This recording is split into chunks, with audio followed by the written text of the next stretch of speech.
এবার নবীজি মানুষদেরকে বলছেন 360 মূর্তি পূজা করা যাবে না, 33 কোটি দেবতার পূজা করা যাবে না, লা ইলাহা ইল্লাল্লাহ, আল্লাহ ছাড়া পৃথিবীর কাউকে খোদা মানা যাবে না, আল্লাহ ছাড়া পৃথিবীর কাউকে খোদা মানা যাবে না। এবার মানুষরা আমার নবীকে অপবাদ দেওয়া শুরু করেছে। মুহাম্মদ ক্ষতিগ্রস্ত হয়ে গেছে, মুহাম্মদ ধ্বংস হয়ে গেছে, মুহাম্মদ ক্ষতিগ্রস্ত হয়ে গেছে, অথবা মুহাম্মদ ধ্বংস হয়ে গেছে। এবার বলেন আল্লাহর হাবিব এক এক করে 40 বছর কাটিয়েছিলেন। কয় বছর?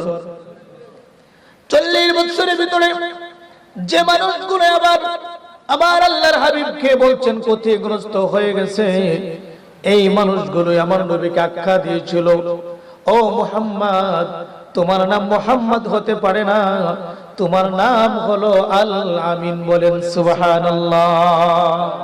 আমার প্রিয় বাপজান, আমার প্রিয় ভাইরা, যে মানুষগুলো আমার নবীর নাম ছিল অনেকগুলো, মুহাম্মদ, আহমদ, হাশের, আকিব, মাহি, এইরকম নাম ছিল 6 থেকে 7টা। আমার নবীকে কে ওই নাম ধরে ধরে তিনি ডাকেন না, সবাই আমার নবীকে ডাকতো, সবাই আমার নবীকে ডাকতো আল আমিন, বিশ্বাসী বলে ডাকতো। কিন্তু এই মানুষটা 40 বছরের ভিতরে একটা মিথ্যা কথা বলেন নাই কোনদিন, কোন সময়, কোন একটা অবস্থার প্রেক্ষিতেও তিনি মিথ্যা কথা বলেন নাই। কিন্তু পৃথিবীর জমিনে এমন কোন নেতা পাওয়া যাবে না, এমন কোন কর্মী পাওয়া যাবে না যে ব্যক্তির জীবনে মিথ্যা কথা বলে নাই। কথা বলেন ঠিক কি না? আমার আল্লাহ রাব্বুল আলামিন, স্বয়ং আরশের মালিক আল্লাহ রাব্বুল আলামিন আমার নবীর ব্যাপারে তিনি আখ্যা দিয়েছেন, ওয়া ইন্নাকা লাআলা খুলুকিন আযীম। পৃথিবীর কোন ব্যক্তি আমার নবীর ব্যাপারে সার্টিফিকেট দেন নাই, পৃথিবীর জাতিসংঘ আমার নবীর ব্যাপারে সার্টিফিকেট দেন নাই, চেয়ারম্যান মেম্বার নয়, এমপি মন্ত্রী নয়, মুখ্যমন্ত্রী নয়, একমাত্র আরশ আজিমের মালিক আল্লাহ রাব্বুল আলামিন তার ব্যাপারে আখ্যা দিয়ে বলেছেন, আমার নবীর চরিত্রই হচ্ছে মহা চরিত্র, যার ব্যাপারে কোন রকমের দাগের আশঙ্কাও নাই। বলেন সুবহানাল্লাহ। আমার প্রিয় বাপজান, এক এক করে 40 বছর আমার নবী কাটিয়েছেন। এই 40 বছরের ভিতরে মিথ্যা কথা বলবেন দূরের কথা, মিথ্যা কথার সন্দেহ তার জীবনে নাই। একজন খ্রিস্টান পাদ্রী মাইকেল ইজহার, তিনি একটা বই লিখেছেন, হয়তো বইটা অনেকে পড়েছেন, পৃথিবীর শ্রেষ্ঠ 100 বিজ্ঞানীদের জীবনী, পৃথিবীর শ্রেষ্ঠ 100 বিজ্ঞানীদের জীবনী। এই বইটা একজন খ্রিস্টান পাদ্রী লিখেছেন। এই বইয়ের প্রারম্ভে তিনি কার নাম দিবেন তার ধর্মের ভিতরে খোঁজাখুঁজি করছেন। আবার ধর্মের ভিতরে কাকে পাওয়া যায় যে বইটা কিয়ামত পর্যন্ত মানুষগুলো পড়বে। এই বইয়ের প্রারম্ভে কার ইতিহাস দেওয়া যায়, কার চরিত্র সম্পর্কে প্রথমে তোলা যায়। তিনি তার ধর্মের ভিতরে খোঁজাখুঁজি করলেন, না পাওয়া যায় নাই। পাশের ধর্ম হিন্দু ধর্মের ভিতরে খোঁজাখুঁজি করলেন, রে হিন্দু ধর্ম, সনাতন ধর্ম, তোমাদের ধর্মের ভিতরে এমন কার চরিত্র আছে যার চরিত্র 100 শ্রেষ্ঠ বিজ্ঞানীদের জীবনে লেখা যাবে, যার চরিত্রের ভিতরে দাগ পর্যন্ত পাওয়া যাবে না। একজন খ্রিস্টান পাদ্রী সে তার বই লিখতে গিয়ে, পৃথিবীর শ্রেষ্ঠ মনীষীদের জীবনী লিখতে গিয়ে তিনি প্রথমে যার জীবনী এনেছেন তিনি হচ্ছেন আপনার আমার নবী, মায়ার নবী, আখির নবী, রাহমাতুল লিল আলামিন, বিশ্ব নবী মুহাম্মদুর রাসূলুল্লাহ। তার চরিত্র এনেছেন। মাইকেল ইজহার বললেন, আমি আমার বইটা যখন লেখা শুরু করলাম, আমি যার জীবন ইতিহাস, যার লাইফ হিস্টোরি আমি টানতে চেয়েছিলাম, টেনে টেনে আমি শেষ করলাম। প্রত্যেকটা ব্যক্তির জীবন ইতিহাস শেষ করি, আর প্রত্যেকটা ব্যক্তির জীবন ইতিহাসের মধ্যে কোনো না কোনো জায়গায় তার চরিত্রের দাগ পেয়ে যায়। কিন্তু এমন একজন ব্যক্তিকে আল্লাহ রাব্বুল আলামিন পৃথিবীর জমিনে অবতীর্ণ করেছেন, যার এক এক করে 1 বছর নয়, 2 বছর নয়, 40টা বছর পার হয়েছে, এমনকি 63 বছর পর্যন্ত তিনি গিয়েছেন। এই 63 বছরের জিন্দেগির ভিতরে কালো দাগ পর্যন্ত একটা পড়ে নাই। সুতরাং তার জীবন ইতিহাস আমি লিখবো না, কার জীবন ইতিহাস লিখবো? কথা ঠিক কিনা? আর ওই হাবিব, ওই বিশ্ব নবী মুহাম্মদুর রাসূলুল্লাহ সাল্লাল্লাহু আলাইহি ওয়াসাল্লাম যখন মানুষদেরকে বলা শুরু করেছেন, এই মানুষেরা 33 কোটি দেবতাকে দেবতা মানা যাবে না, 33 কোটি মূর্তিকে দেবতা মানা যাবে না, 360টা মূর্তিকে দেবতা মানা যাবে না, একমাত্র আল্লাহর গোলামি করতে হবে, একমাত্র আল্লাহর দাসত্ব করতে হবে, একমাত্র আল্লাহর ইবাদত করতে হবে। আবার যে মানুষগুলো আমার নবীকে আখ্যা দিয়েছিল, নবী গো, ও মুহাম্মদ গো, তুমি মুহাম্মদ হতে পারো না, তুমি আহমদ হতে পারো না, তুমি হাশর মাহে আকিব হতে পারো না, তুমি হচ্ছো আল-আমিন, এই মানুষগুলোই আমার নবীকে ক্ষতিগ্রস্ত হয়ে আখ্যা দেওয়া শুরু করছে। নাউজুবিল্লাহ।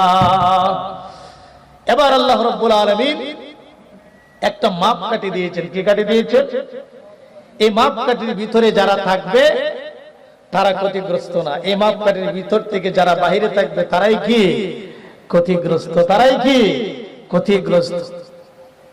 আবার আল্লাহর হাবিব বিশ্ব নবী, আখির নবী, রাহমাতুল লিল আলামিন আসমানের দিকে তাকাচ্ছেন, মানুষগুলো আখ্যা দেয়, মুহাম্মদ তুমি কোথায় হয়ে গেছো? মুহাম্মদ সাল্লাল্লাহু আলাইহি ওয়াসাল্লাম সাহাবী কয়েকজন মাত্র, তিনি কয়েকজন লোকদেরকে তিনি ইসলাম গ্রহণ করিয়েছেন, কালিমা পড়িয়েছেন। তার মধ্যে সর্বপ্রথম যিনি কালিমা গ্রহণ করেন তিনি হচ্ছেন সাইয়্যিদিনা হযরত আবু বকর সিদ্দিক রাদিয়াল্লাহু আনহু।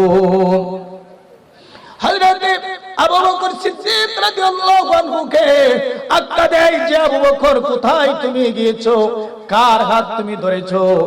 এত বড় তুমি ব্যবসায়ী ছিলা, দিন দিন দেখা যায় তোমার ব্যবসা অবনতির দিকে যাচ্ছে, তুমিও দেখা যায় মুহাম্মাদের হাত ধরে ক্ষতিগ্রস্ত হয়ে যাচ্ছো। কথা বুঝতে পারছেন? সাইয়্যিদিনা আবু বকর যখন তিনি ইসলাম গ্রহণ করলেন, আল্লাহর হাবিব বলছেন, আমার আবু বকর 12 ঘন্টা ব্যবসা করতে, 12 ঘন্টা ব্যবসা করা যাবে না, 3 ঘন্টা সময় কোরআনের পিছনে দিতে হবে, ইসলামের পিছনে দিতে হবে। এবার 12 ঘন্টা থেকে 3 ঘন্টা সময় ব্যবসার কাজ থেকে কমে গেল। এরপরে আল্লাহর হাবিব কিছুদিন পরে আবার বললেন যে এই 9 ঘন্টা থেকে আরো 3 ঘন্টা সময় আমি আমার পিছনে দিতে হবে, ইসলামের জন্য তোমাকে দেয়া দিতে হবে। তিনি আরো যা দিলেন 6 ঘন্টা। এবার পাশে যারা ব্যবসা করতো তারা বলা শুরু করছে, আবু বকর কার হাত ধরছো? কার হাত ধরেছো রে আবু বকর? কার হাত ধরেছো? যার হাত ধরেছো ওই ব্যক্তি নিজেও ক্ষতিগ্রস্ত, তোমাকেও ক্ষতিগ্রস্ত করতে যাচ্ছে। বলেন নাউজুবিল্লাহ। সময়ের কসম কে আল্লাহ রাব্বুল আলামিন বলেছেন, না না পৃথিবীর মানুষেরা রে, আমার নবী ক্ষতিগ্রস্ত হতে পারে না, আমার নবীর হাত যারা ধরবে তারাও ক্ষতিগ্রস্ত হতে পারে না। আমার স্বয়ং আরশের মালিক আল্লাহ রাব্বুল আলামিন এমন একটা মাপকাঠি দিয়েছেন, কিয়ামত পর্যন্ত যারা এই মাপকাঠির ভিতরে থাকবে তারা ক্ষতিগ্রস্ত না, এই মাপকাঠির বাহিরে যারা থাকবে তারাই ক্ষতিগ্রস্ত হবে। বলেন সুবহানাল্লাহ। আল্লাহ রাব্বুল আলামিন এবার জবাব দিলেন, আমার নবীর এই মন খারাপের অবস্থা পৃথিবীর কেউ জবাব দেওয়ার দরকার নেই। আমার নবীর বিরুদ্ধে যদি কেউ কথা বলে, আমার নবীকে আখ্যা দিয়ে যদি কেউ কথা বলতে চায়, আল্লাহ তাআলা বলেন পৃথিবীর কেউ তার বিরোধিতা যদি নাও করে, আমি আল্লাহ তাআলা ওই ব্যক্তির বিরুদ্ধে যুদ্ধের ঘোষণা দিলাম। বলেন সুবহানাল্লাহ। আমার নবীকে নিয়ে কটাক্ষ করে এরকম বেয়াদব আজও পৃথিবীতে আছে না নাই? আবু জেহেলের মতো এরকম কুখ্যাত সন্ত্রাস আজও পৃথিবীর জমিনে আছে।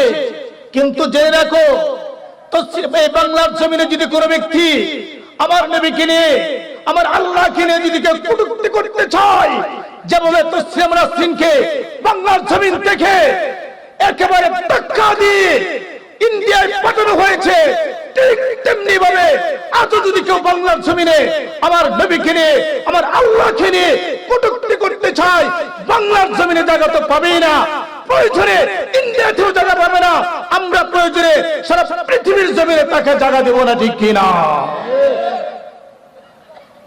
আমাদের আল্লাহ ও তার রাসূলের বিরুদ্ধে যখন কথা বলবে তখন এখানে কোনো আপোষ নাই, কথা ঠিক কিনা? আমরা দল করতে পারি প্রত্যেকের মন গড়া, কেউ করতে পারে বিএনপি, কেউ করতে পারে আওয়ামী লীগ, কেউ করতে পারি জামাত, জাতীয় পার্টি, কিন্তু আমার নবীর বিরুদ্ধে, আমার আল্লাহর বিরুদ্ধে যখন কেউ কটূক্তি করবে, কেউ আখ্যা দিবে, তখন ও যদি আমার বাবাও হয় ও আমার মহাশত্রু, কথা ঠিক কিনা? ও যদি আমার আত্মীয় সূত্রে কেউ হয় ও আমার শত্রু, আমার ইসলামের শত্রু, আমার কোরআনের শত্রু, ওর বিরুদ্ধে আপনি কথা বলবেন, আপনি জান্নাতি হয়ে যাবেন, বলেন সুবহানাল্লাহ। আল্লাহ রাব্বুল আলামিন একটা মাফ করে দিয়ে কসম খেয়েছেন, আল্লাহ তাআলা কে কসম খেয়েছেন? ওয়াল আসর। এই শব্দের ভিতরে ওয়াওটা হচ্ছে ওয়াওয়ে কাসমিয়া, আর আসর শব্দের অর্থ হচ্ছে সময় অথবা যুগ অথবা কাল। পৃথিবীর মানুষ আমরা যারা আছে, আমরা অনেক সময় কসম খাই না সভাপতি সাহেব? আমরা এমন একটা সমস্যায় পড়েছি, এই বিষয়টাকে গুরুত্ব বোঝাবার জন্য, দামি বোঝাবার জন্য আমাকে বলা হচ্ছে আপনি এটা করছেন, আমি এটা করছি না, আল্লাহর কসম, অথবা মাটির কসম, অথবা দোকানের কসম। কিন্তু এখানে আরেকটা মাসলা জেনে রাখেন, আল্লাহর কসম ছাড়া কোনো বস্তুর কসম খাওয়া জায়েজ নাই, কথা বুঝছেন? তাহলে যিনি আসমান জমিনের মালিক, যিনি আরশ কুরসি লৌহ কলমের মালিক, যিনি জান্নাত জাহান্নামের মালিক, আরে তিনি আবার কিসের কসম খাবেন, কথা ঠিক কিনা? মানুষ কসম খায় লুবে পড়ে, লুবে মানুষ কসম খায় দুই কারণে। কয় কারণে? লুব আর হচ্ছে ভয়। ভয়ে সে কসম খায় এটা করি নাই, অথবা একটা জিনিস আনার জন্য কয় কসম খাইলাম, এটা করিনি, এটা লাগবে, কথা ঠিক আছে কিনা? তাহলে আল্লাহর কি লোভ আছে? সবাই বলেন আল্লাহর কি লোভ আছে? আল্লাহর কি ভয় আছে? আল্লাহর ভয় নাই, তার লোভ নাই। তিনি কসম খেয়েছেন কিসের? সময়ের কসম। কিসের কসম? সময়টা বড় দামি, সময়টা বড় দামি। আল্লাহ তাআলা যুগের কসম খেয়েছেন, কালের কসম খেয়েছেন। আল্লাহ তাআলা কোরআনুল কারীমে বহু জায়গায় বহু ভাবে কসম খেয়েছেন। ওয়াস-সামাই যাতিল বুরুজ, আরেক জায়গায় খেয়েছেন ওয়াস-সামাই ওয়াত-তারিক, আরেক জায়গায় কসম খেয়েছেন ওয়াশ-শামসি ওয়া-দুহাহা ওয়াল-কমারি ইযা তালাহা, আরেক জায়গায় কসম খেয়েছেন ওয়াল-লাইলি ইযা ইয়াগশা ওয়ান-নাহারি ইযা তাজাল্লা, আরেক জায়গায় কসম খেয়েছেন ওয়াদ-দুহা ওয়াল-লাইলি ইযা সাজা মা ওয়াদ্দাআকা রাব্বুকা ওয়া মা ক্বালা, আরেক জায়গায় কসম খেয়েছেন ওয়ান-নাযিআতি গরকা ওয়ান-নাশিতাতি নাশতা। আল্লাহ তাআলা কোরআনুল কারীমে বহু জায়গায় বহু ভাবে কসম খেয়েছেন। আল্লাহ তাআলা এখানে সময়ের কসম খেয়েছেন। সময়টা মানুষের কাছে বড় দামি, ঠিক কিনা?